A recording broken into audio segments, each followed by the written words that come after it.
그녀는 40년간 급식실에서 주걱을 쥐고 살아왔고, 남편이 떠난 후 아들 도현만을 바라보며 살아간 그녀는 퇴직 후 도현 부부와 함께 살며 손녀 아라를 돌보고 있다. 하지만 무릎 통증은 점점 심해져 매달 병원비를 며느리에게 받아야 하는 처지가 되었고, 내가 짐이 된 건 아닐까. 이 생각은 밤마다 그녀의 잠을 설치게 했다. 거울에 비친 자신의 손은 세월의 흔적으로 주름지고 거칠었고, 그 손으로 수천 끼니를 한 밥과 반찬을 떠올렸다.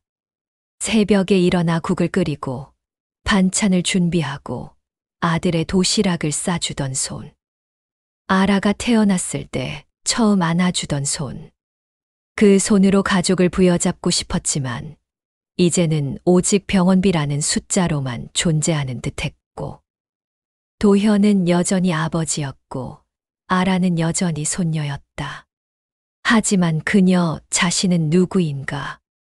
아들의 어머니, 손녀의 할머니, 아니면 그저 돈을 써야 하는 부양의 대상. 거실 창밖으로는 이웃집 할머니가 손주들과 뛰놀고 있었다. 환한 웃음소리가 밤 공기를 가르며 들어왔고, 정희는 그 소리를 들으며 자신의 손을 내려다봤다. 더 이상 무언가를 만들 수 없는 손. 더 이상 아무도를 안아줄 수 없는 손. 그저 받기만 하는 손이 되어버린 자신이 한없이 무거워 보였고, 밤이 깊어갈수록 그 무거움은 가슴을 짓누르기 시작했다. 친구들의 모임이 한 달 뒤로 잡혔다. 그녀는 그 소식을 듣는 순간 마음이 철렁 내려앉았다. 40년 급식실 인생에서 벗어난 지 이제 3년. 퇴직 후 처음 불렀던 친구들과의 약속이었다. 이번엔 내가 밥을 사고 싶다고 생각을 했고, 그 단순한 마음 하나가 그녀의 가슴을 부풀게 했다. 친구들 앞에서 한 번이라도 대접하고 싶었었는데, 그동안 남편이 떠나고 집안일로만 살아온 자신이 혼자서도 뭔가를 결정할 수 있다는 것을 보여주고 싶었다. 급식실에서 다른 사람의 밥을 담아내던 손으로 이번엔 친구들을 초대하는 손이 되고 싶었고, 결심을 다진 그녀는 아들에게 조심스레 말을 꺼냈다. 도연아, 엄마가 용돈 좀 필요한데 줄 수 있겠니? 그 말이 얼마나 어려웠는지 아무도 모를 것이다. 40년을 버는 쪽이었던 손이 이제 받는 위치에서 말을 꺼내야 한다는 것. 그녀는 목이 메었지만 얼굴은 담담하게 남았다. 도현은 어색하게 웃으며 대답했다. 엄마, 미정이한테 얘기해 볼게요. 미정이. 며느리의 이름을 입에 올렸다. 그것은 이미 정해진 신호였고, 이 집의 경제권은 자신이 아니라 그녀에게 있다는 뜻이었다. 며칠이 지나도 아들도 며느리도 입을 열지 않았다. 그녀는 며칠 동안 눈치만 보고 있었고, 매일 아침 문을 열고 들어오는 도현의 얼굴을 살폈지만 별다른 말은 없었고, 저녁 식탁에서 미정의 눈치를 보고 말할 기회만 엿보고 있었다. 하지만 아무도 그 말을 꺼내지 않았다. 마치 처음부터 없었던 말인 것처럼. 결국 그녀는 스스로 부끄러움을 무릅쓰고 며느리에게 직접 말했다. 아가야, 친구들이랑 밥 한 끼 하려는데 돈 좀 줄 수 있겠니? 미정은 지갑에서 5만 원을 꺼냈다. 언제나처럼 빠르고 능숙한 손놀림으로. 하지만 그 뒤에 따라오는 말은 그녀의 숨을 멈추게 했다. 요즘 많이 빠듯해서요. 그 한마디. 그녀는 그 순간 자신이 단지 용돈을 받은 것이 아니라 빠듯함까지 받은 것 같았다. 돈 앞에 붙은 그 이유가, 그 변명이 얼마나 무거운지 그녀는 알았고, 자신 때문에 이 집이 더 빠듯해졌다는 뜻이었으니까. 그날 밤 정희는 자신의 손을 바라봤다. 그 손으로 5만 원을 쥐었다. 친구들을 대접할 돈. 하지만 그것은 더 이상 자신의 것이 아닌 것처럼 느껴졌고, 빌린 것처럼, 아니, 이 집의 짐이 되어 얻은 것처럼. 내가 왜 이런 생각을 할까? 그녀는 그렇게 중얼거렸지만 답은 이미 나와 있었다. 그리고 그 답은 내일 그녀를 더 작게 만들 것이다. 며칠 뒤 그녀는 아라의 인형을 찾다가 며느리의 책상 서랍을 열었다. 정리정돈을 좋아하는 며느리의 책상 위에는 아무것도 놓여 있지 않았고, 서랍을 열어보니 수첩이 있었고, 그곳에서 그녀는 우연히 며느리의 가계부를 보게 되었다. 두꺼운 수첩이었다. 겉표지는 검은색이었고, 미정의 정성스러운 손글씨로 매월 수입과 지출이 빼곡히 기록되어 있었고, 그녀는 한 페이지, 또 다른 한 페이지 넘겼다. 그렇게 10월의 기록에 다다랐을 때였다. 10월 5일 시어머니 용돈 5만 원 비소모성 지출. 그녀의 눈이 멈췄다. 비소모성 지출. 소모되지 않는 지출. 즉 돌아오지 않는 돈이라는 뜻이었다. 그 아래 괄호 안에 작게 적혀 있었다. 감정 부담. 그녀의 손이 떨리고 눈앞이 흐려졌다. 부담이라는 단어가 가슴을 후벼 팠다. 마치 누군가 손가락을 쏙 집어넣어 자신의 심장을 움켜잡는 것 같은 느낌이었다. 40년. 그동안 정희는 몇 번을 셀 수 없을 정도로 가족을 위해 희생해서 새벽 3시에 일어나 반찬을 만들고 남편의 폭력에 견디고 아들이 대학에 가도록 돈을 모으고 퇴직 후에는 손녀의 웃음을 위해 밤새 놀아주고 모든 것이 계산되지 않은 것들이었고 계산하지 않아야 하는 것들이었다. 그런데 자신은 어떻게 계산되어 있는가? 비소모성 지출, 감정 부담. 정희는 천천히 가계부를 덮고 손가락이 책장 위에서 멈췄다. 그리고 한참을 그대로 있었다. 아라의 인형 찾기는 이미 잊혀져 있었다. 거실로 나온 그녀의 얼굴은 창백했다. 아라가 할머니라고 외쳤지만 그녀는 자신이 그 말을 듣고 있다는 것을 거의 느끼지 못했고 그저 한 가지만 생각했다. 내가 이 집에서 돈으로 환산되는 순간이 왔구나. 저녁 식사 시간이 되었고 미정은 여느 날처럼 밥을 퍼 담았다. 도현은 여느 날처럼 신문을 펼쳤고 아라는 여느 날처럼 음식을 흘렸다. 모든 것이 같았다. 하지만 그녀의 눈빛은 달랐다. 그녀는 숟가락을 집어들지 않았고 밥을 한 숟가락 떠서 입에 넣었지만 그것이 어떤 맛인지 알 수 없었다. 평생 급식실에서 맛을 내던 손이 이제는 가계부의 숫자 안에만 갇혀 있는 것 같았다. 엄마, 밥은 왜 이렇게 조금 드세요? 아들 도현이 물었다. 그녀는 미소를 지었고 그 미소 뒤에는 하나의 질문이 숨어 있었다. 내가 먹는 이 밥도 부담인가? 그날 밤 그녀는 혼자 자신의 방에 누웠어. 천장을 바라봤고 손을 들어 올려 자신의 손을 봤다. 그 손은 여전히 움직였고 여전히 따뜻했다. 여전히 누군가를 안아줄 수 있는 손이었다. 하지만 이제 그 손은 숫자로 기록되고 있었으며 감정으로 평가받고 있었다. 비소모성 지출, 감정 부담. 그녀는 눈을 감았다. 그 단어들이 자신의 뇌 속에서 자꾸만 떠올랐다. 마치 누군가 자신의 가슴에 그 글씨를 새기는 것처럼. 그리고 그녀는 깨달았다. 자신이 더 이상 엄마가 아니라 시어머니가 되어 버렸다는 것을. 그저 용돈을 받는 부양의 대상이 된 자신이 너무나 서러웠다. 그날 밤 그녀는 혼자 거실 불을 끄고 앉아 있었다. 아라가 자고 도현이 늦게 귀가했고 며느리 미정은 침실에 들어갔다. 집 안의 모든 불이 꺼져갔고 그녀는 거실에 불을 끄는 것이 마지막이었다. 손가락이 스위치에 닿았을 때 그녀는 한참을 거기에 손을 올려두었다. 그리고 천천히 누렸다. 어둠이 거실을 삼켰고 그녀는 소파에 앉았다. 밖에 가로등 불빛만이 얇은 커튼을 통해 들어왔고 그 불빛도 희미했다.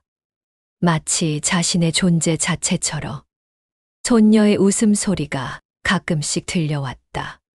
손녀 아라는 자다가도 한두 번 웃음을 터뜨렸다. 그 웃음은 마치 천사의 속삭임처럼 그녀의 귀에 전해졌다. 하지만 그녀의 마음은 허전했고 무거웠다. 내가 그동안 너무 오래 살았나 봐. 그녀의 입에서 그 말이 흘러나왔다. 자신도 깜짝 놀랐다.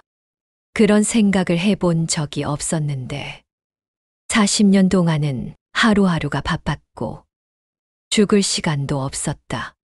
하지만 이제 그녀는 시간만 가득했다. 쓸모 있는 시간이 아닌 그저 흘러가는 시간들. 눈물이 흘러내렸다. 그녀는 자신이 우는지도 인식하지 못하고 그냥 흘렀다. 볼을 타고 턱을 지나 베개를 적셨다. 비소모성 지출, 감정 부담, 그 말이 자꾸만 떠올랐고 그녀는 베개에 얼굴을 묻었다. 흐느껴 울지 않기 위해서였다. 소리가 나면 누군가 깰까봐. 밤이 깊어가며 거실의 시계가 자정을 지났고 그녀는 여전히 앉아 있었다. 어둠 속에 있어서.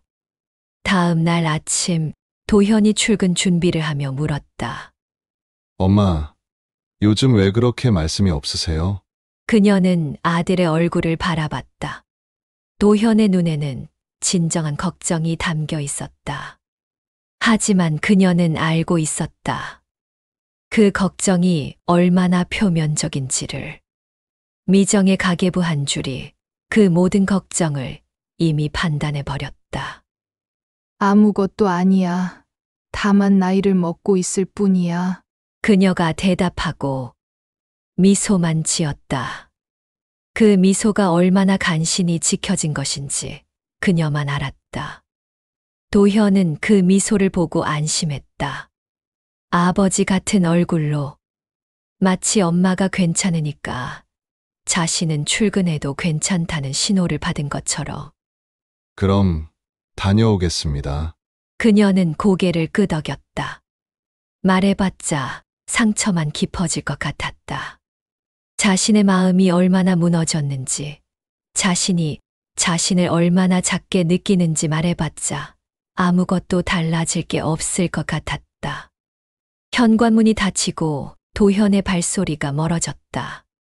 그녀는 혼자 남겨졌다. 미정과 아라와 함께. 거실에서 미정은 이미 아라의 유치원 가방을 챙기고 있었고 그녀는 자신의 자리에 앉았다. 밥상 앞에 음식을 보았지만 먹고 싶지 않았고 커피를 마셨지만 맛이 없었다. 그저 무언가를 해야 할 것 같았기 때문이었다. 어머니, 아라 옷 다려 주실 수 있어요? 미정이 물었다. 응, 그래. 알겠다. 그녀가 대답했다. 자동으로 나오는 대답이었다. 기계처럼. 그녀는 다리미를 들었고 아라의 작은 옷들을 펼쳤다. 손이 움직였다. 하지만 그 손은 더 이상 자신의 것처럼 느껴지지 않았고 그저 집안일을 해야 하는 손. 부담을 덜기 위해 움직이는 손. 오후가 되었다. 미정이 출근했고 아라는 유치원에 있었다. 그녀는 집에 혼자 남겨졌다. 거실의 불은 밝았지만 그녀의 마음은 어둠 속에 있었다. 그리고 그녀는 알았다. 이 어둠이 이제부터 자신의 일상이 될 거라는 것을. 몇 주가 지났다. 그녀는 여전히 거실에 불을 끄고 앉아 있었고, 여전히 밥을 조금씩만 먹었다. 여전히 말이 없었고, 시간만 흘렀다. 계절이 바뀔 정도로. 어느 날 오후, 아라가 어린이집에서 그림 한 장을 들고 왔다. 며느리 미정은 그림을 냉장고에 붙이려다 멈추고 자세히 보니 그림 속 할머니 옆에 붙여진 글자가 눈에 들어왔기 때문이었다. 할머니 사랑. 미정은 아라에게 물었다. 아라야, 이 그림에서 할머니가 가장 중요한 사람이구나. 아라가 대답했다. 네. 할머니가 제일 좋아요. 할머니는 늘 저를 안아줘요. 미정은 그 말을 듣는 순간 무언가가 가슴을 철렁 내려앉혔다. 저녁이 되었고 그녀가 침실로 들어간 후였다. 미정은 무심코 거실 소파 위에 떨어진 흰 종이를 발견했다. 그것은 가계부가 아니었다. 연필로 적힌 작은 노트였다. 미정의 마음이 철렁했고 손가락을 떨며 그 노트를 집어들었다. 10월 5일 시어머니 용돈 5만 원, 비소모성 지출 감정 부담. 그 다음 페이지들이었다. 10월 20일 손녀 웃음, 영원 감정 행복. 11월 3일 손녀, 그림 영원 감정 사랑. 11월 5일 도현이의 요즘 어떠세요? 영원 감정 소중함. 11월 10일 함께한 밥 한 끼, 영원 감정 감사. 미정의 손이 떨렸다. 그것은 이전에 자신이 느낀 떨림과는 달랐다. 죄책감의 떨림이었다. 그녀는 자신의 가계부를 펼쳤다. 그 한 줄. 10월 5일 시어머니, 용돈 5만 원, 비소모성, 지출 감정 부담. 그리고 그녀의 일기. 10월 20일 손녀 웃음, 영원 감정 행복. 미정은 깨달았다. 자신이 기록한 부담이 그녀에게 얼마나 깊은 상처를 주었는지를. 자신이 계산한 숫자가 그녀를 얼마나 작게 만들었는지를. 그날 밤, 미정은 침대에 누워 밤새 울었고, 도현은 그 이유를 물었지만 미정은 대답할 수 없었다. 자신이 얼마나 잘못되었는지를 인정하는 것이 너무 무거웠기 때문이었다. 다음 날 아침, 미정은 일찍 일어났어. 그녀보다 먼저 거실을 조용히 돌아다니며 그 작은 노트를 다시 찾았고, 그리고 자신의 가계부를 펼쳤다. 10월 5일 시어머니, 용돈 5만 원, 비소모성, 지출 감정 부담. 그 글자를 검은 펜으로 전부 지우고 나서. 그리고 그 옆에 새로 썼다. 10월 5일 어머니, 용돈 5만 원 사랑의 투자 감정 미안함과 감사.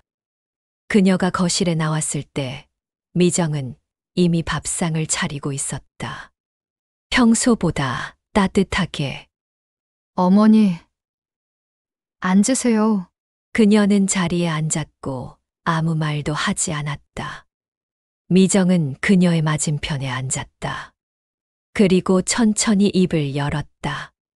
어머니, 저 말이에요. 목이 메었다.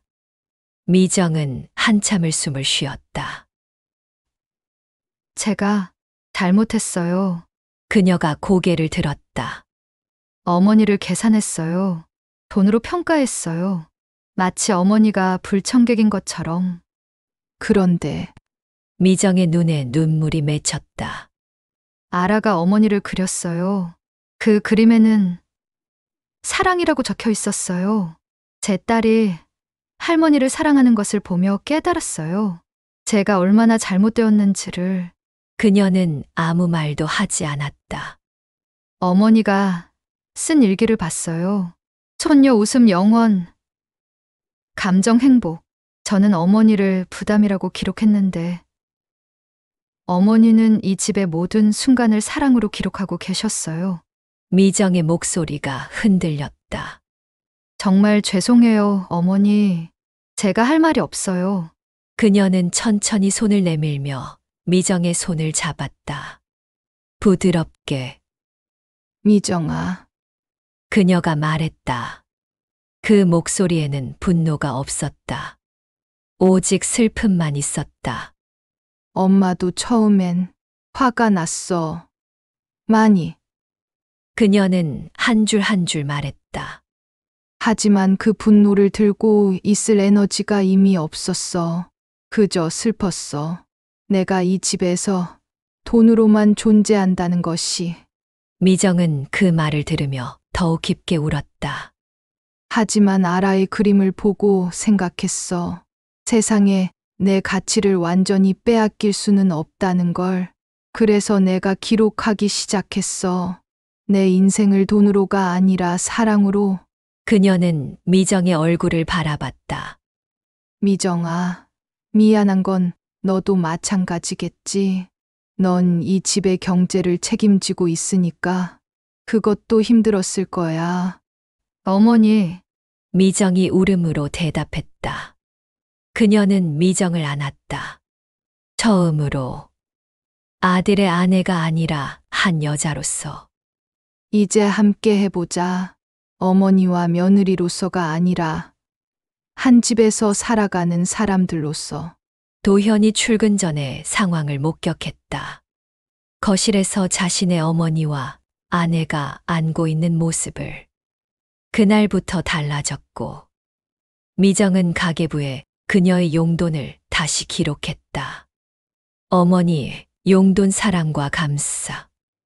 그리고 매달 도현과 함께 그녀를 위해 더 많은 것들을 준비했다.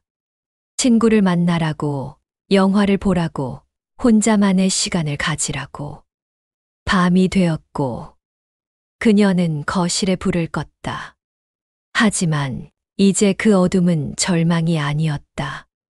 그녀는 아라의 그림을 다시 펼쳐보니 할머니 사랑이라고 써 있었고, 그리고 미정이 새로 기록한 가계부의 한 줄을 봤다. 어머니, 용돈 사랑과 감사. 그녀는 중얼거렸다. 나는 더 이상 불청객이 아니야. 나는 사랑받을 가치가 있는 사람이고, 그리고 우리는 함께 살아갈 것이다. 미안함과 용서로 시작한 사랑으로 이루어진 가족으로서. 그녀의 손이 자신의 가슴에 닿았다. 그 손은 더 이상 떨리지 않았고 따뜻했다. 그리고 이제 누군가의 손을 잡을 준비가 되어 있었다. 끝까지 들어주신 분들에게 감사드립니다. 오늘 영상은 어떠셨나요? 그녀의 이야기에 공감하신다면 구독과 좋아요 부탁드려요.